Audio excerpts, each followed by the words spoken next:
There's my empty chair. Okay. Let me make sure it's on your. Oh, oops. Sorry. Am I in here? Yep. I think Can you it's see the good. computer? I can see the computer, and I'm gonna sit down. Okay. Tell me you're ready. It's good. Done with it? Alright. Guess this is my informational speech. So, if I asked you guys if I asked you guys to think of a tractor, what would be the first tractor that you think of?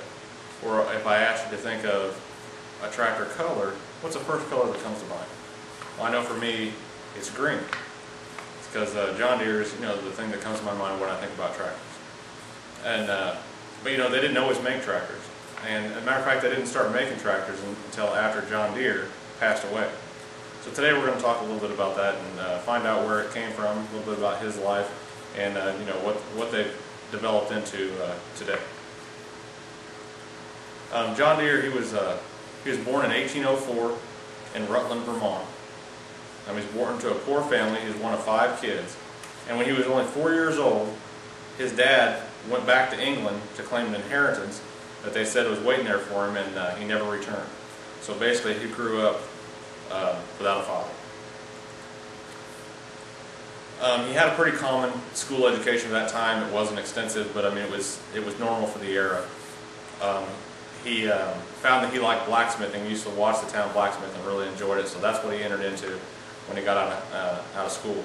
And he did a 4-year internship, or apprenticeship, I'm sorry. In that, when he got out of that, he ventured out on his own, and it really seemed to take off for him. He really became known for his hay rakes and shovels, and developed a thriving tool business. And people really seemed to like him. They liked his workmanship, his integrity, and things went really well for him until there was a downturn in the economy in that area. He was forced to relocate. According to Dahlstrom and Dahlstrom, who wrote a biography about John Deere, he relocated to Grand Dieter, Illinois in 1837. Upon arriving there, he kind of became known as an inventor. He developed the first polished steel plow, and they realized that in Illinois, with the really thick clay soils and stuff, that they needed something that the soil would stick to. So he took old sawmill blades and bent them over logs and things like that to shape them, to give them that curve, and they would shed that extra soil, and they were just really in demand. Everybody wanted them then, He also was an inventor in the way that he developed the first ride-on cultivator. So that was another big thing that he had going for him. He was criticized a lot in his early years by his partners for constant design changes, because he was always wanting to improve everything. So what some people liked, his partners didn't like, because they didn't like that part of it.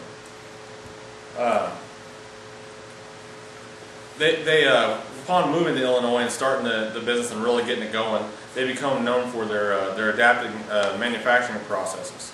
And they would change things to compensate for economic situations and for preferences of the customer. And they were really quick to do that, And they were also one of the first companies that enacted environmental standards. They used environmental standards to make the decisions that they made, and so and they still do that today. They still consider the way it's going to affect the environment with all the decisions that they make.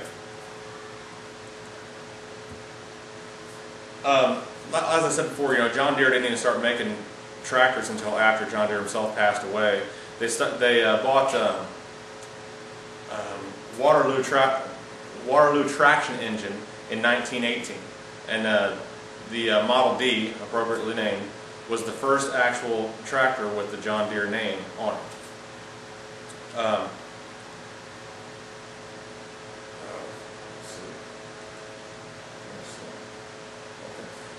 Shortly after that time, in 1929, the stock market crashed, and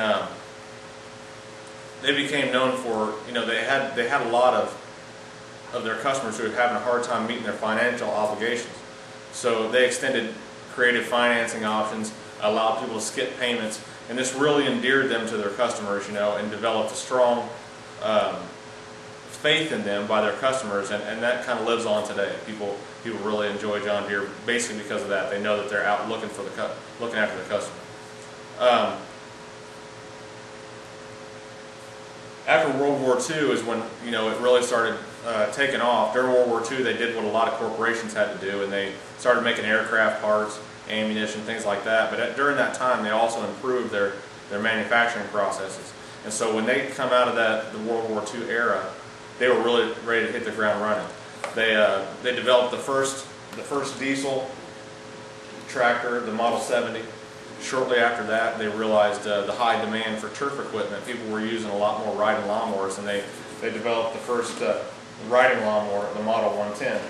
Shortly after that, they realized there was a huge, I mean, they already were in agricultural big time, and they were already into construction equipment, and they really wanted to get into the turf care, golf courses and everything, and they started doing that heavily in 1987. The company today, they're just huge. They're everywhere. They're into every segment. They've acquired other companies that do things that are close. They're able to pretty much help somebody from one end to the other. Just, you could be looking for something John Deere for one application, and they can introduce you to 3 or 4 other things that will also help you. So they really have a stranglehold on the whole thing. They also are really well known for commitment to their customers. The customers, they really love John Deere because they feel like they get treated well. They hear a lot of good things because John Deere is known for really valuing their employees, and based on that, all those things coming together, they just fulfill a lot of needs. So just to review a little bit about John Deere, from an early age, you know, he desired to constantly improve the things that he made. Well, not only was he an inventor, but the things that he did invent, I mean, he didn't leave them alone. He kept going and kept going. His integrity, I mean, that helped a lot. He was very innovative. And the company today, their commitment to his principles and the segment diversification and things like that have really turned the company into the company that we know today. So that's it. Thanks for listening. You know how to turn it off? It's off.